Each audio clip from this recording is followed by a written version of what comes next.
And there it is. We are live, sir. And hopefully, I don't have any issues on my end. You see it on the tubes? I'm looking for it. It takes like a minute before it actually shows up over there. But rest assured, we are live. How's everybody doing for the 2 people that are here so far? There it is. And yeah, I might let you do a little bit of the, well, just interject if all of a sudden my connection goes to crap. Okay. That way it's not just like, it's my connection. You're going to hear a whole bunch of nonsense from me today. We will give it a couple of minutes before we really get this thing going, give people plenty of time to get in. I know things are a little different because we're doing this an hour earlier than we normally would. And obviously, I'm in a different setting here. I am up at Lake Champlain, and I was trying to figure out a way to do this that would get the best quality stream possible, given the connection quality we have up here, which is Panda. Yeah, why we are starting an hour early. Although, go figure, I was going to do this outside in the boat. Wi-Fi up here at Marine Village Cottages is strange. It works better outside than it does inside. Can't understand it, doesn't matter. So last year I streamed outside in the boat and worked mint. I was going to do the same thing. Right as I start on the stream, thunder hit. There's a big storm coming through. So I had to move everything back inside so I could do it here. But hey, it's better than nothing. The only thing is the Wi-Fi here is really inconsistent. So I think the audio quality for me should still be okay, given the crappy headset that I have.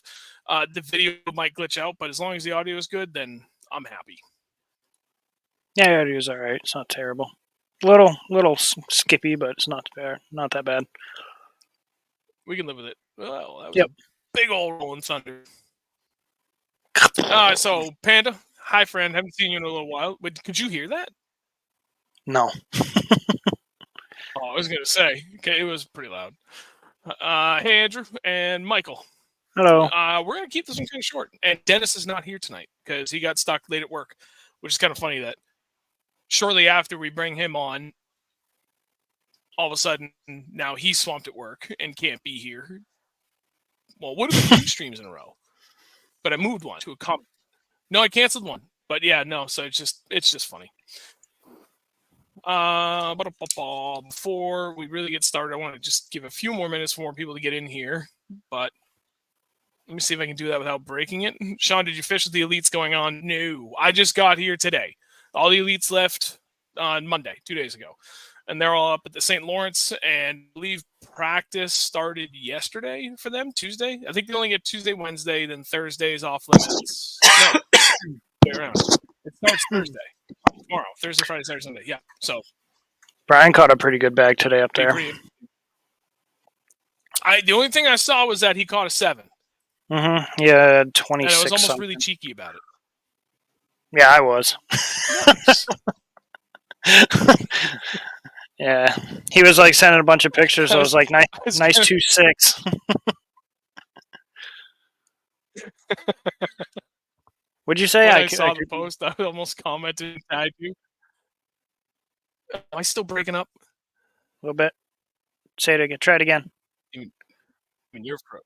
Okay. I saw the post, and I almost tagged you and Steve and everybody, but like, oh, cool, welcome to the 7 Pound Club. So who there at Bass Fishing Electronics doesn't have a 7 pound smallie now?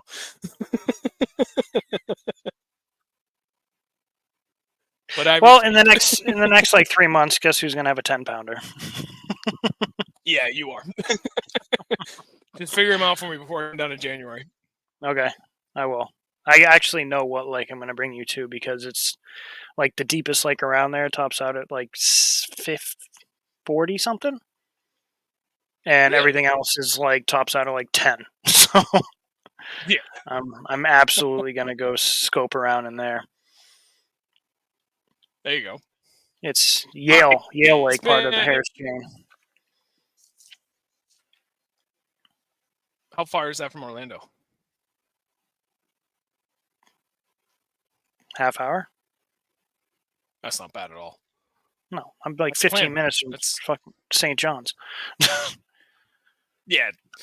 So I really want to go back to the St. Lawrence this fall, but I think I may have to put that on hold in order to save the vacation time so I can come down to visit in January for my 40th birthday. 40. Yeah, we'll catch a 40-pound bag. Yes. 40 for 40. I like it. All right. It's been 6 minutes since the start, so we'll get going. I apologize to everybody for doing the early thing, but I was trying to make this work given where I'm up at Lake Champlain. Connection quality is not very good, but it's working at least for now. So this is what it is. For those that are here, obviously, thank you very much for being here. Do me a favor, leave a like, whether you're watching here on YouTube or Facebook. Either way, helps a ton. If you're watching this after the fact, leave a comment, leave a like on there. Like, all of that stuff helps immensely. I didn't get a chance to see if anybody shared it before the stream started, but if you did, thank you very much. It was late getting started, and it was late getting everything set up and announced because I got out of work early yesterday and spent the rest of the day trying to like clean and organize my boat and get everything else together that I needed. Like, I was trying to pack tools and pack better than I did anything. And next thing I know, it's like 9 o'clock. I'm like, oh crap, I forgot to give Chris the pictures for a thumbnail. So I didn't get it until after I was already on the road this morning, heading up to Champlain. I came up all the way around the Crown Point, Fort Henry end, southern end, just above Ticonderoga. And I was going to go fish Willsboro Bay, but looking at the wind for this weekend, I'm like, nope. If the wind is that bad, I don't even have a prayer in hell getting down there and back without breaking something. It's not worth the risk when I know other spots I can produce that are closer to Plattsburgh. So called an audible and instead went up to the Peru boat ramp, which is right next to Valcour Island, because I've never been down there. Like, literally if you take a line from Plattsburgh and draw it straight east, all the way across and down, like everything in there, all the way down to Bulwaga Bay. I've never fished. No, I take that back. All the way down to Converse Bay. So a big chunk in the middle of the lake that I never fished. So I was like, yeah, I'll spend some time out at Valcour and other areas similar, or kind of around it. But pretty happy with what I found. Only caught a couple, but I left a lot that I didn't touch because I'm just trying to split it up between a little bit of catching and a lot of identifying. And it was crazy. Went out to one spot, like ran out to Valcour on a couple things, like, all right, cool. So then I started running around other areas not too far away and started side imaging, and I like this nice straight line of riprap, and it came right up against like a ledge face that was broken.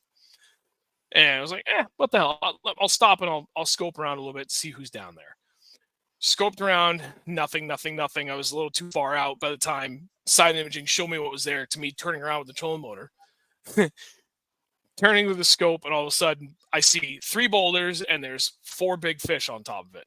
There's 2 of them were definitely big. One looked kind of big, and the other one, I don't know, it was down to 40 feet. So I'm assuming that's the one I caught, but I ended up just doing a little ping and minnow there, threw it out, twitched it along. All of a sudden, rod doubled over, and it was the hardest fighting 1-pound smallmouth I've ever caught. And part of me was kind of upset because I was like, that's not the one that I saw that I really wanted to bite, but at the same time, I didn't get the bigger one to bite, so I didn't sting it, which is good. It's for me, when it comes to tournament prep, it's all about balance. You got to catch a few. You got to know what it is you're looking at. You got to know the quality of what you're doing. You got to weed out some of the little ones to leave the big ones there. Truth. It's a tough challenge trying to know, like, when did you do enough to understand what it is you're looking at and what is there, and did you do too much that you stung all your quality fish and now you screwed yourself for the tournament?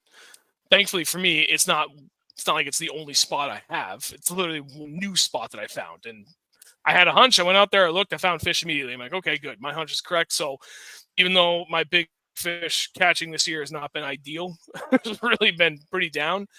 The fact that we're coming out here, trusting my gut and going out and at least knowing that I found fish immediately where I expected to find them made me feel good. It's Champlain. You can kind of find them anywhere to an extent. But today was literally about going out in the middle of nothing. There was very little wise. on the map. I can see contours, but there was no guarantee, especially out here. A lot of that could just be ledge, and that doesn't always hold fish. They usually need a little bit more. Yeah, like grass. Yeah, and so the first spot I ended up pulling up on, I found some good grass, and just pitching a jig, trolling motor. I left it on like constant on speed 1, and I'm just slowly working down the banks. It was dead calm where I was, and I could see all the grass on the scope. So I'm just scanning, windshield wiper back and forth, and all of a sudden I see something dart out, throw my jig out in front of it, 1.5 pound smallie. I'm like, okay, so like 5 feet of water, weird, but okay. But I found that grass, and then I went to another area where it definitively said grass, and I found all that. And then, like 100 feet away from it, I found this little offshoot patch that was all by its lonesome. That is the kind of stuff that I'm looking for this tournament. I want to find little isolated patches of grass and boulder piles.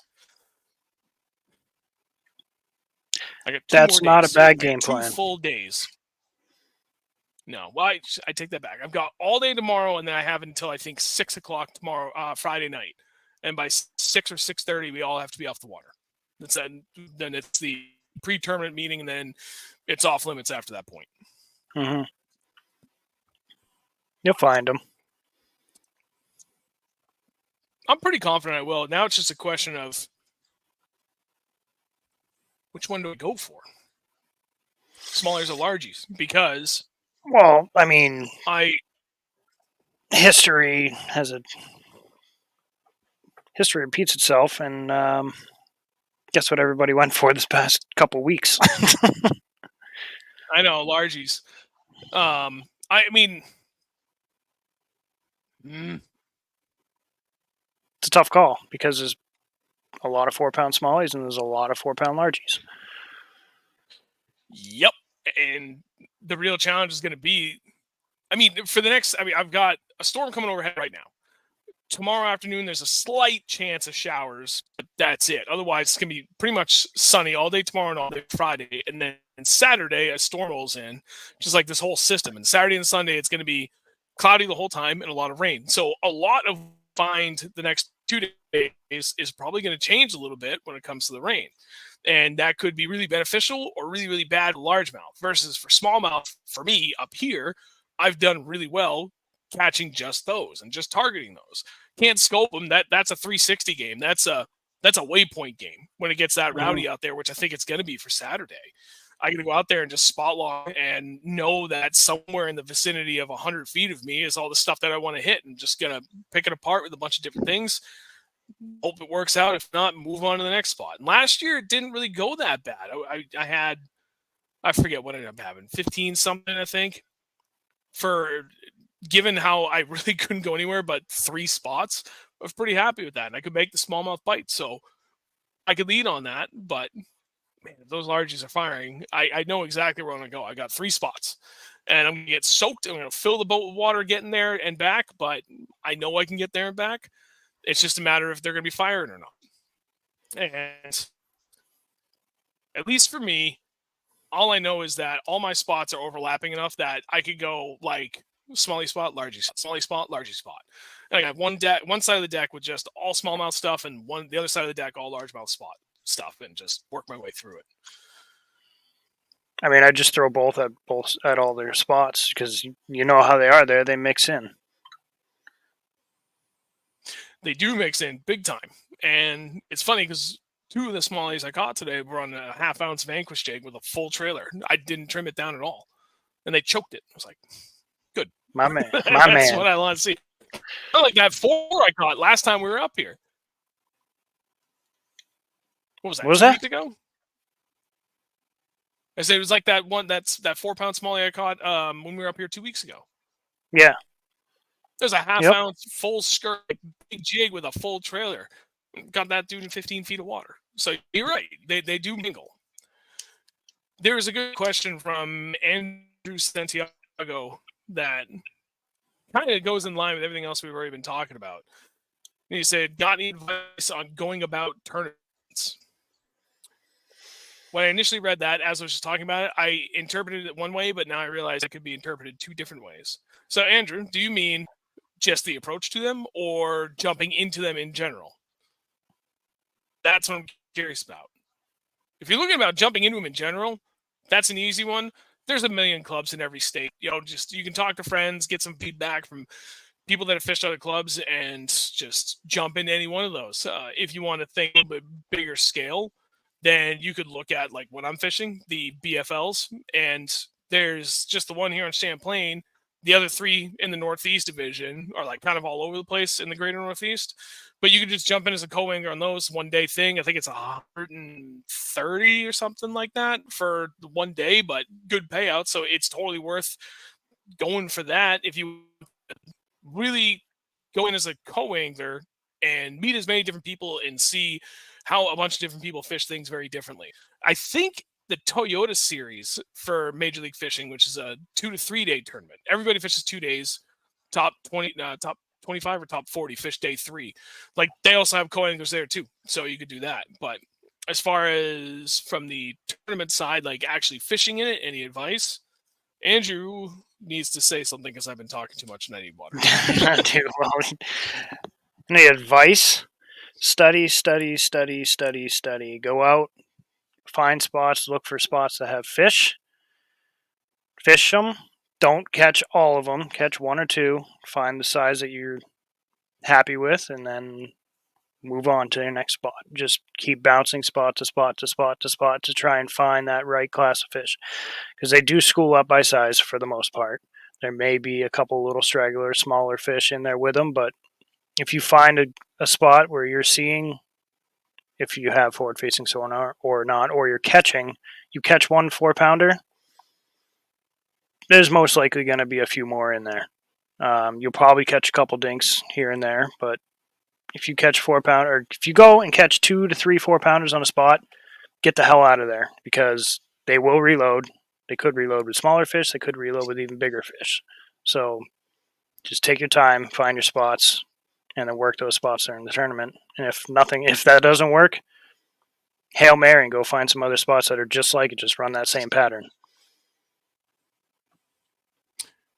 Spot on. And the point that I like the most that you said about that was if you get on a spot with some big fish and the spot dies, leave and come back later. Because we've done that before and it's worked out exceptionally well. It was that tournament on Pawtuckaway a couple of years ago.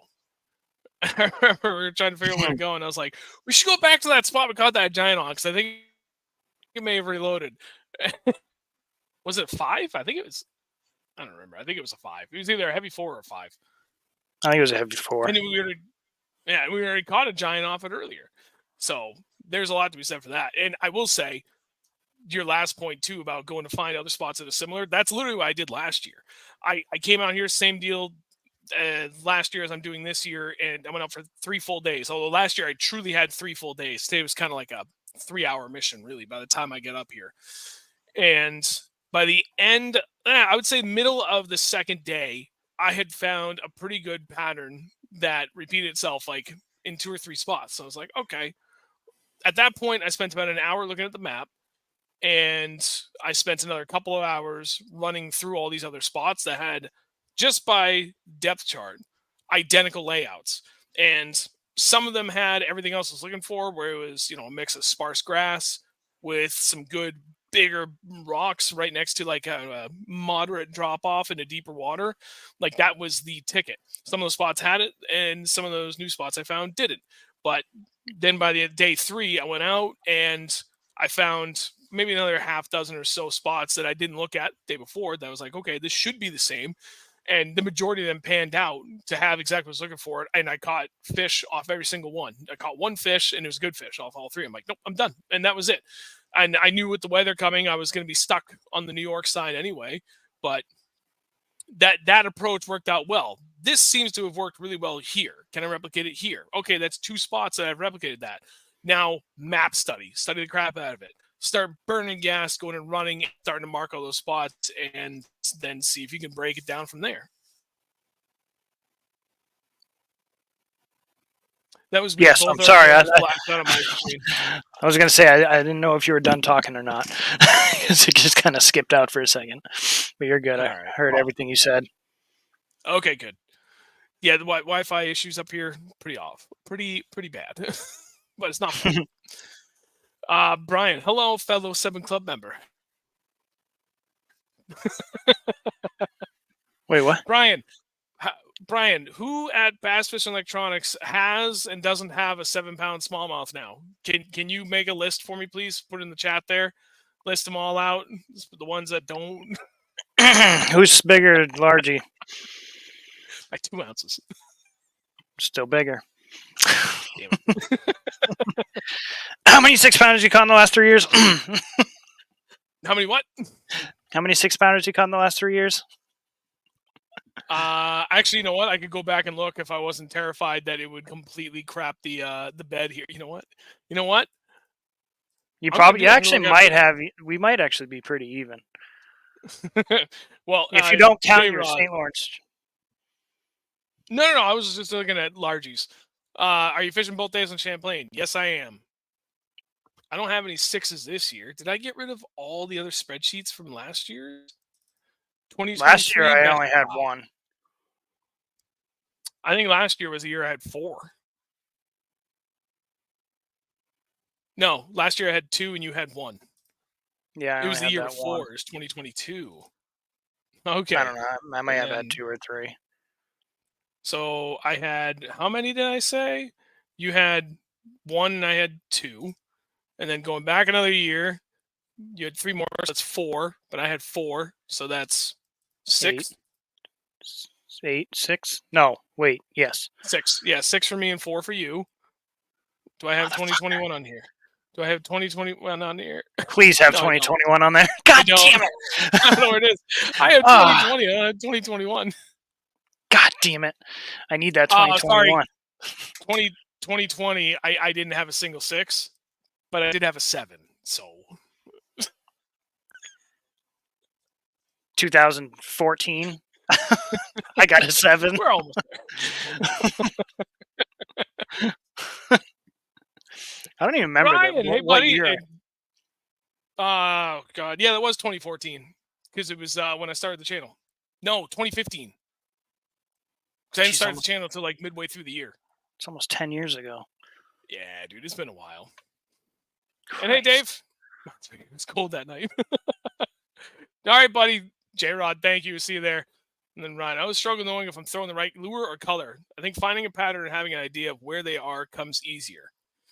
Yeah, you got to run through it. And that's like, it's not just getting a couple in the boat. Like, I can go run probably 30 spots tomorrow and I guarantee I'll see fish, but I have no idea if they're the right size class or not.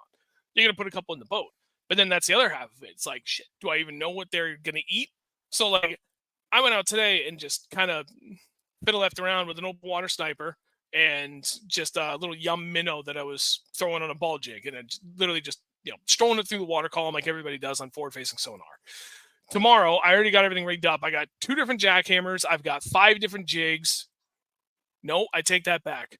I have 7 different jig combos tied on, drop shot, and 2 more of those mid-strolling minnows. So, like, I'm confident I'm going to make any of those work, and they're all pretty similar, but just different enough that, like, I'm pretty sure I know this color's going to work. So I have 3 different variations of that color. They're just different profiles, different sizes overall, different weight. And then the rest are like just subtle offshoots from that. And I'm going to go sting a couple and see which one they prefer the most. And I'll go run a few spots and make sure that color's producing in different areas. And I know with all the rain they've been having lately, like plus the algae bloom, like water clarity is different all over the place up here too. So in one spot, I don't know, we'll say black is like the go-to color. It's going to kill there. But you go to another spot and it's just a little bit clearer and you may have to go with a brown, like subtle differences like that. So that's water. And that dropped out again. Yeah, for a second. You're okay. All I heard was that's water.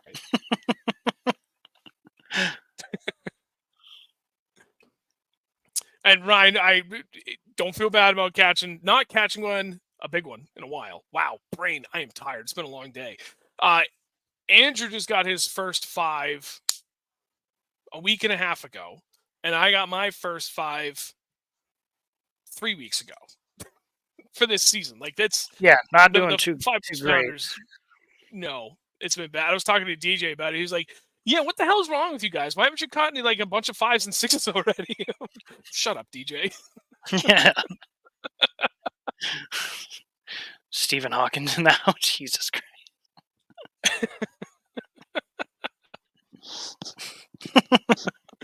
Oh, that is amazing. Trying to see if there was anything catch else. big fish. Oh, hey, Kyle. Oh, there we go. Ryan. I have different variations of chatterbaits. Finesse to football head. Should they be the same color to start or 3 different ones? Just getting opinions here. Stupid questions. You know what?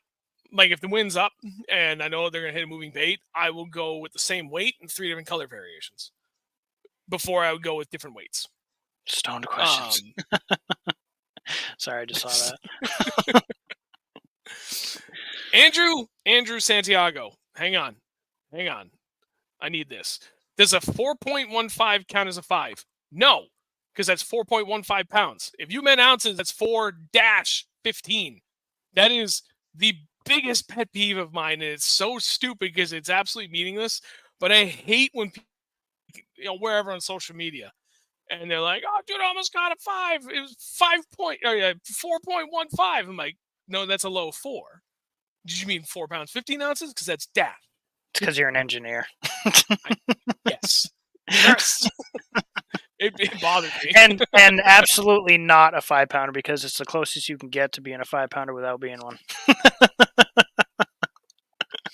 Sorry, it's a 5. It's a 5. Josh is just here to hurt everybody's feelings. For those of you struggling to catch big bass this year, my son just caught a 6-pound, 4-ounce bass a month ago. He just turned 8 last week.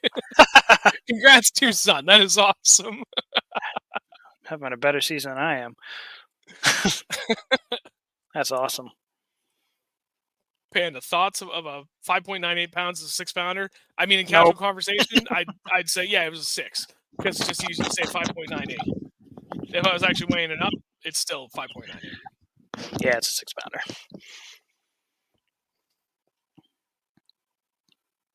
So, one last one. Also, don't catch a PB without a scale. Then you have to go fishing with everyone, so they know you have to go to guessing. I did that. I caught my PB without a scale. Actually, I caught my PB you did. again the next year. And I didn't have a scale on me. It was well over 8.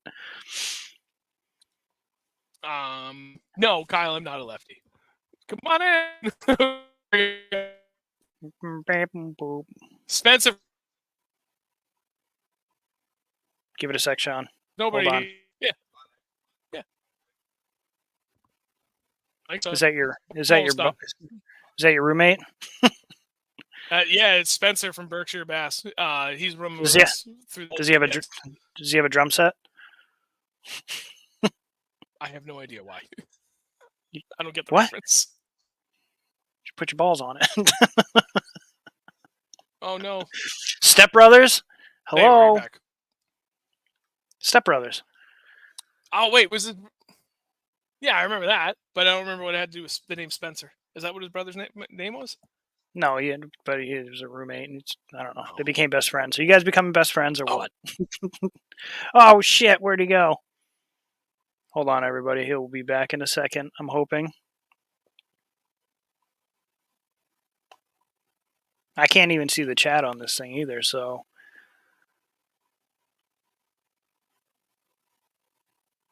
I don't know what he wants to talk about. This show is about him today. Hold on, let me message him real quick. There he is. Did the whole stream go down? No, just you. I was sitting there with my tail between my legs. Thank God, I love you, StreamYard. That was my biggest fear if I dropped out, that the whole stream would just crap out. But thankfully, it didn't. StreamYard is awesome. All I said was, this show's about you, and I don't know what to do, and I went like this.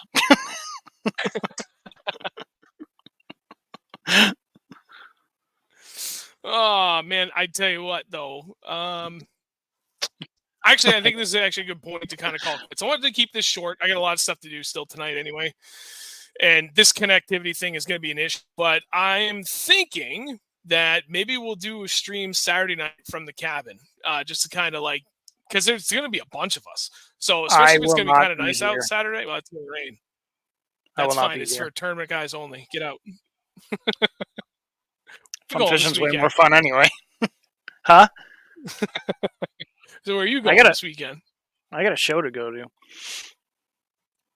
I'm going to do extracurricular activities, and I'm going to go watch some music. That's my plan. Watch music. Hang on. Sean, or listen. I would. 3 glides. I almost didn't. I brought all 4 bait rods, and I've got a Sisson on one, and I've got 3 different glides on the others. Good. And I think Spencer just hit something. Spencer! I believe it. All right. Yeah, well, we're about to find out. All right.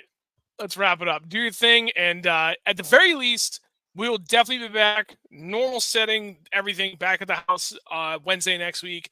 Might do a little kind of surprise stream Saturday night. That remains to be seen, depending on the weather and how everybody's feeling. But other than that, again, we'll be back next week. Andrew, do your thing.